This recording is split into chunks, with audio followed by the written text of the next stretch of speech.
요한복음 6장 저희가 한 부분을 읽었습니다. 요한복음 6장의 시작은 우리가 흔히 오병이어의 기적이라고 알고 있죠. 예수님께서 어린아이의 헌신을 통해서 5천 명을 먹이시고 그리고도 음식이 많이 남았다. 아주 놀라운 이적이 있었던 그 사건으로 시작합니다. 오병이어의 사건은 공관복음에도 동일하게 기록되어 있어서요. 마태복음 14장 그리고 마가복음 6장, 누가복음 9장에 동일하게 5천 명이 먹은 것도 오병이어 떡 5개 물고기 2마리 이것이 명확하게 기록되어 있는 역사적인 사실임에 분명합니다. 공관복음에 있는 내용이 때로는 요한복음에 좀 빠져 있는 경우도 있지만 이처럼 요한복음에도 이 내용이 명확하게 기록되어 있기 때문에 더 의심의 여지가 없는 것 같습니다. 그리고 이 모든 복음서가 증언하는 것은 그 5천 명을 먹이시고 많은 사람들이 놀라기도 했고 예수님을 이제 우러러 봤겠죠. 지혜로운 말씀을 하는 분이 아니라 저분이 저렇게 놀라운 힘이 있구나. 그런데 그 많은 무리를 오히려 예수님은 피해서 떠나셨다. 그래서 마태, 마가복음 또 요한복음도 동일하게 기록하기를 예수님께서 그들을 피해서 산으로 올라가셔서 기도하셨다. 이렇게 기록하고 있습니다. 조금 차이가 난다면 마태복음과 마가복음에는 거기 모여있는 그 무리들과 인사하고 작별을 한 다음에 산으로 가신 걸로 되어 있고요. 요한복음은 좀 표현의 차이죠. 어떤 사람들과 작별 안 했다가 아니라 그 사람들을 피해서 산으로 가신 것을 좀 더 강조해 놓게 됩니다. 그래서 요한복음 6장 15절에 보면 그들이 와서 자기를 억지로 붙들어 임금으로 삼으려는 줄 아시고 다시 혼자 산으로 떠나 가시니라. 그러니까 거기 있는 사람들이 볼 때는 어때요? 야, 저렇게 무에서 유를 창조하는 이 많은 사람을 먹일 수 있는 능력이 있는 분, 저분이라면 우리의 왕으로 모셔야겠다. 사람들이 모인 겁니다. 마태복음이 특히 강조하는 것, 예수님은 이 땅에 분명히 왕으로 오셨습니다. 돌아가실 때도 유대인의 왕, 물론 조롱의 뜻이었지만 이제 그런 표를 가지고 돌아가시게 되죠. 자, 그런데도 예수님은 분명히 요한복음에서는 어떻게 기록했다고요? 예수님을 임금으로 왕으로 삼으려고 하는데 그것을 피해서 혼자 산으로 가셨다. 자, 그 이유에 대해서 여러분 추측하시겠지만 이따가 오늘 본문을 통해 더 명확하게 왜 예수님 그렇게 하셨는지가 나오게 됩니다. 자, 그 다음엔 또 어떤 사건이 이 공관복음에도 나오고 요한복음에 나오냐면, 자, 예수님은 산으로 가시고 제자들은 배를 타고 바다 건너편으로 가게 됩니다. 그 무리를 떠나서 아예 물을 건너가게 되는데 예수님이 나중에 그들을 찾아오죠. 어떻게 찾아오십니까? 바다 위를 걸어서, 물 위를 걸어서 찾아오는 장면이 기록되어 있습니다. 그 마태복음에는 또 그 장면이 극적으로 베드로가 예수님에게 저도 물 위를 걷겠습니다. 그래서 물 위를 좀 걷다가 두려움으로 물에 빠지는 그런 장면도 나오게 되죠. 요한복음도 이제 베드로에 관한 얘기는 빠져 있지만 명확하게 예수님이 물 위를 걸어오신 것이 기록되어 있습니다. 그래서 그들은 결국 다 함께 예수님과 제자들은 바다 건너편으로 가게 되는데 그곳의 지명이 여러분 조금 차이가 나요. 마태복음과 마가복음은 그 건너간 곳을 게네사렛이라고 얘기합니다.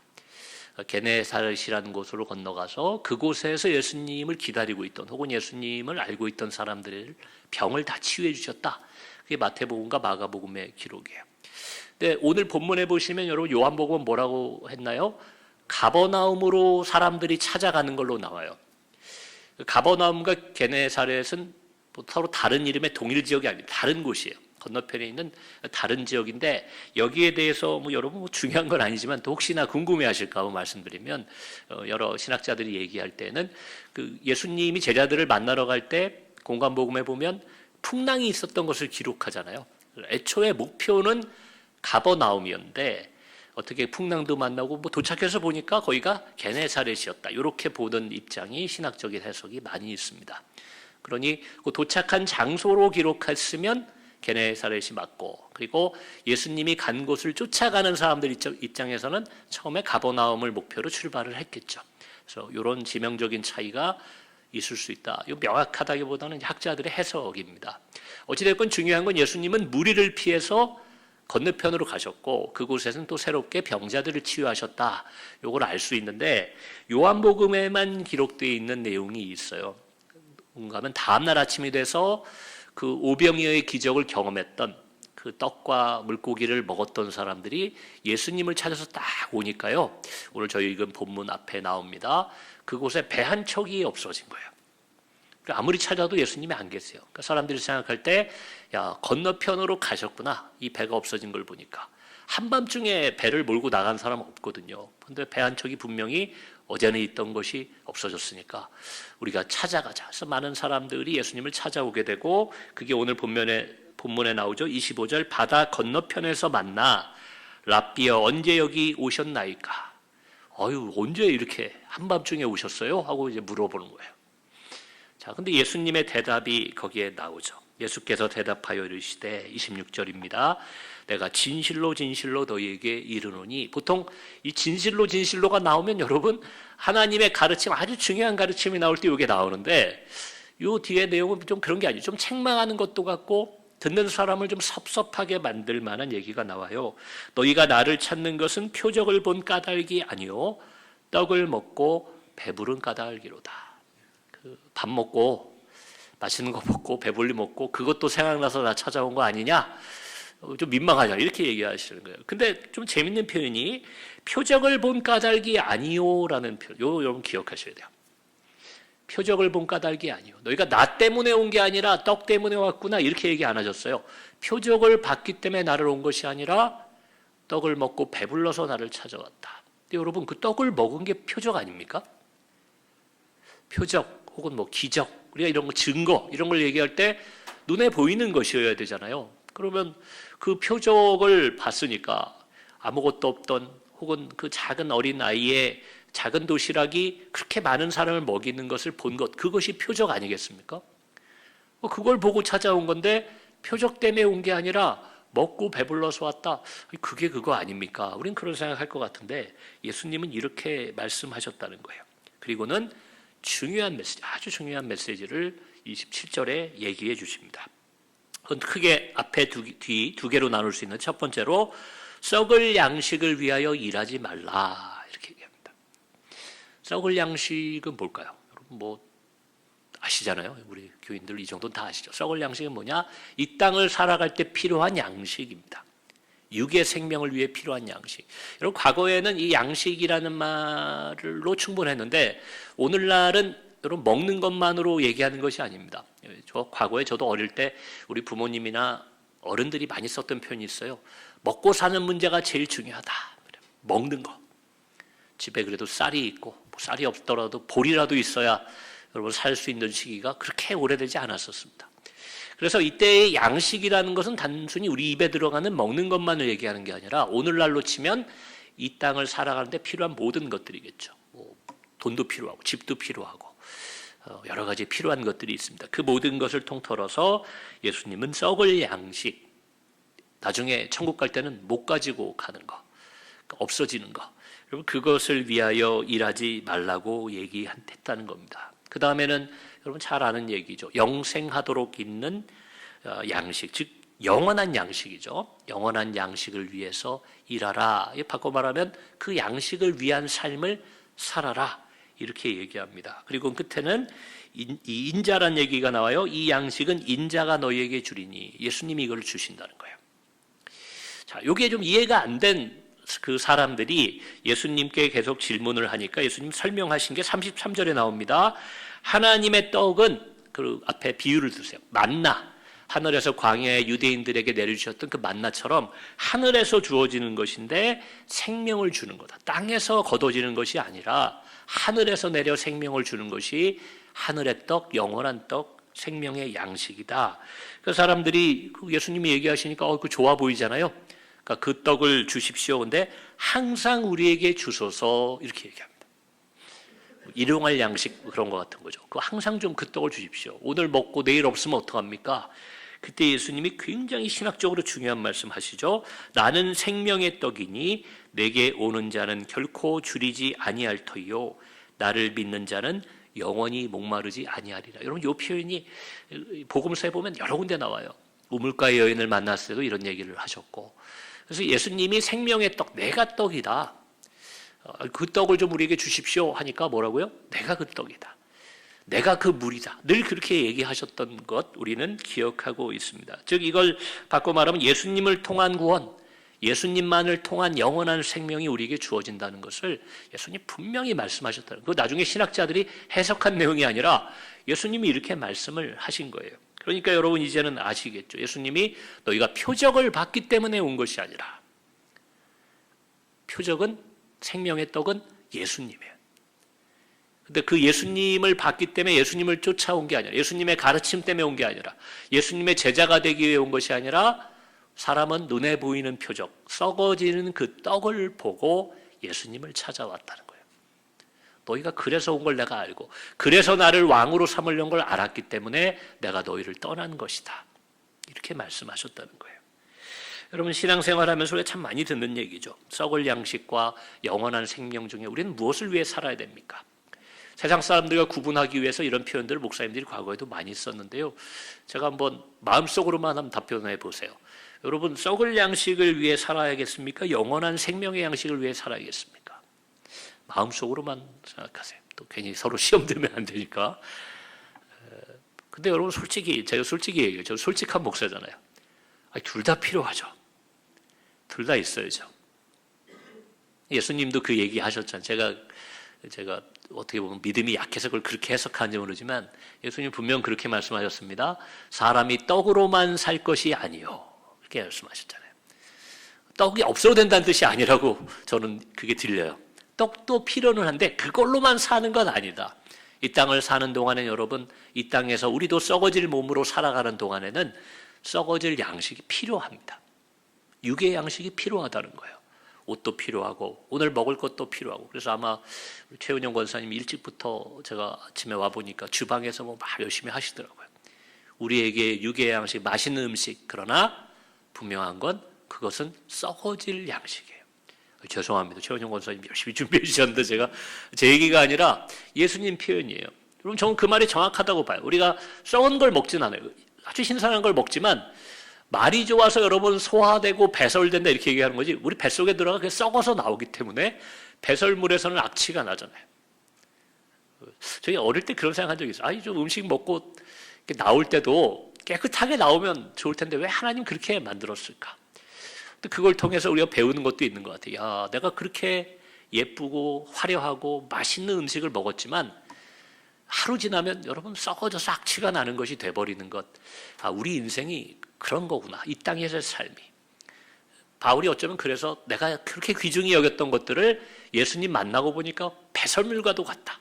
그렇게 얘기한 것은 아닐까 그 생각도 해보게 됩니다. 둘 다 필요합니다. 둘 다 필요합니다. 그러나 한시적으로 잠시 필요한 것과 영원히 필요한 것을 구분지어 살아야 될 줄로 믿습니다. 그런 의미에서 26절의 말씀을 되새길 필요가 있어요. 그들이 왜 예수님을 찾았을까? 이걸 우리에게 적용한다면 우리는 오늘 왜 교회에 나와서 하나님 앞에 예배를 드릴까? 우리는 왜 예수 그리스도의 이름으로 기도할까? 이 이유와도 같다는 겁니다. 표적을 쫓아오는 것은 맞습니다. 기도의 응답을 받고 주님을 만나고 마음의 어려움들, 몸의 고통을 해결받기 위해서 우리가 오는 것이죠. 마치 그 광야에 앉아서, 들판에 앉아서 예수님 말씀을 듣다가 굶주림을 해결받은 그 많은 사람들, 5천 명이 넘는 사람들처럼 우리도 예수님을 만나는 어떤 목적들, 구하는 표적이 있을 것입니다. 이렇게 비유를 한번 해볼게요. 여러분 간절히 기도해서 응답 받으신 적이 있으시죠?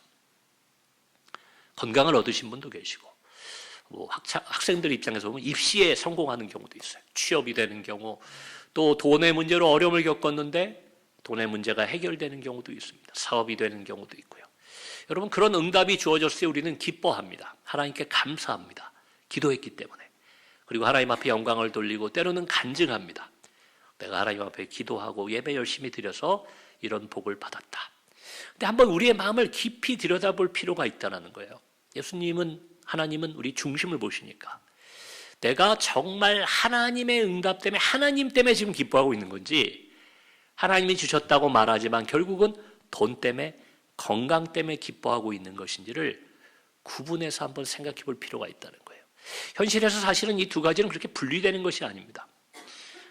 비유하자면 이런 거죠. 제가 우리 아들에게 혹은 우리 딸에게 좋은 것을 사줬을 때 아이들이 기뻐합니다. 갖고 싶던 걸 제가 사주면.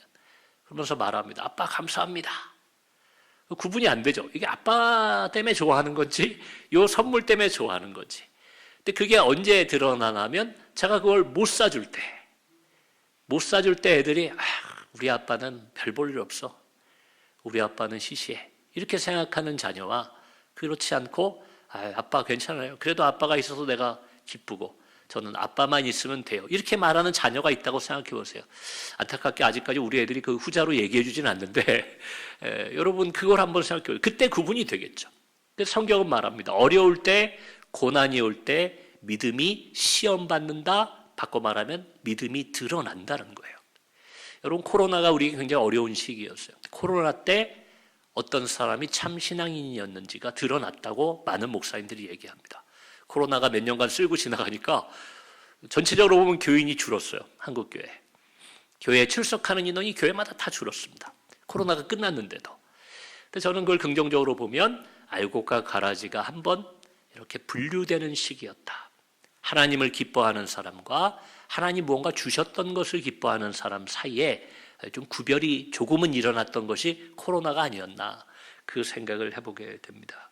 한번 생각해 봐야 돼요. 받았을 때는 몰라요. 그게 응답받았을 때는 모릅니다. 내가 여기 나와 있는 사람처럼 예수님이 지금 좋은 거예요. 예수님을 따라다니는 거예요. 근데 모릅니다. 내가 떡을 배불리 먹었기 때문에 따라다니는 건지 정말 내가 이분을 통해서 구원을 얻고 영원한 생명과 영원한 지혜를 얻는다고 생각하고 따라왔는지를 모릅니다. 제자들은 어떤 사람들이었습니까? 예수님의 제자들은 예수님이 오병이어의 기적을 또 이렇게 베풀어 주실 때 그 앞에서 의기양양 어깨에 힘주고 자기들도 먹고 남들 앞에 섰던 사람들이기도 하지만 예수님이 줄이고 힘들 때는 또 그 자리에 함께 했던 것이 제자들입니다. 십자가까지 따라가지 못했지만 결국 나중에는 그 십자가로 나아갔던 갔던 것이 사도들이었고 예수님의 참 제자들이었습니다. 여러분 우리가 하나님을 기뻐하느냐 그 하나님이 주신 그 응답 기도 제목에 주어진 그 응답과 결과를 기뻐하느냐는 결국 우리가 힘들 때 드러나게 된다는 것입니다. 썩어질 양식을 위해 사는 사람들이 만약 교인들 가운데도 있다면 그들은 아무리 많이 응답받아도요 하나님의 은혜를 모르고 살 수도 있습니다. 왜냐하면 줄 때는 감사한데 없을 때는 원망하기 때문에 그러하다는 겁니다. 그런 사람들을 예수님은 이 땅에 왕으로 오셨지만 예수님을 왕이라 부르는 사람들이라 할지라도 그 중심을 보시고 그들을 떠나갔던 것을 우리는 기억해야 됩니다. 내 몸이 교회에 나와 있고 내가 기독교인이라는 이름을 걸고 살아간다고 해도 우리는 예수님을 따라 사는 것처럼 여기 나와 있는 사람처럼 보여요. 배들을 타고 배 한 대가 아니었다고 분명히 성경은 복수형으로 기록합니다. 그 많은 사람이 예수님을 따랐지만 예수님은 그 사람들을 참 신앙인으로 바라봐 주지 않으셨습니다. 그게 예수님께서 다른 성경 본문에 얘기하는 것처럼 주여 주여 하는 자마다 천국에 합당한 자가 아닌 나는 그들을 모른다 얘기하셨던 것을 우리는 두려움으로 기억해야 될 것입니다. 우리 2026년이 시작한 지 얼마 안 되었습니다. 많은 기도의 제목, 소망과 또 기대를 가지고 한 해를 시작했습니다. 저는 분명히 그렇게 얘기하고 싶어요. 썩어질 양식이라고 표현되어 있지만 육의 양식도 올 한 해 풍족하시기를 주의 이름으로 축원합니다. 물질도 건강도 또 이 땅을 살아가는 데 필요한 관계의 복도 여러분과 여러분의 가정에 하나님께서 풍족하게 주시기를 바라고 또 제 기도의 구체적인 제목은 늘 그런 종류의 기도들이죠. 그것을 받아 누리시기를 바랍니다.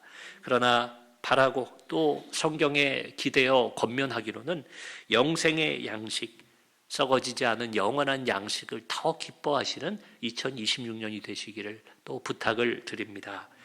문제 해결, 기도 응답, 그것도 참 중요하죠. 우리 그것들 받아야 됩니다. 우리 교회에 또 기도 제목도 있잖아요.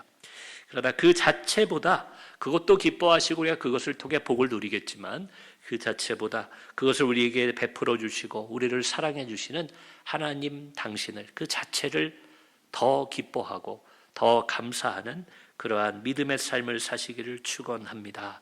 영원한 생명의 양식을 위해 일하시고 심으시고 애쓰심으로 비록 썩어진다 하더라도 여러분 삶에 필요한 또 이 땅의 육의 양식들 또한 풍족하게 덤으로 받으시는 저와 여러분의 복된 한 해 또 이번 한 주가 되기를 주의 이름으로 축원합니다. 우리 주신 말씀 생각하시면서 이제 기도하실 텐데요. 또 이 땅에서 필요한 것들뿐만 아니라 그것을 주시는 주님의 그 모습을 통해 하나님의 뜻을 통해 영원한 양식을 먹게 하여 주옵소서. 무엇보다 주님이 우리의 생명의 떡이 되는 것, 생명의 쌀이 되고 생명의 양식이 되는 것을 믿사오니 늘 주님과 동행하며 주님을 따라 살아가는 우리가 되게 해달라고 우리 주의 이름 한번 부르고 합심하여 기도하겠습니다.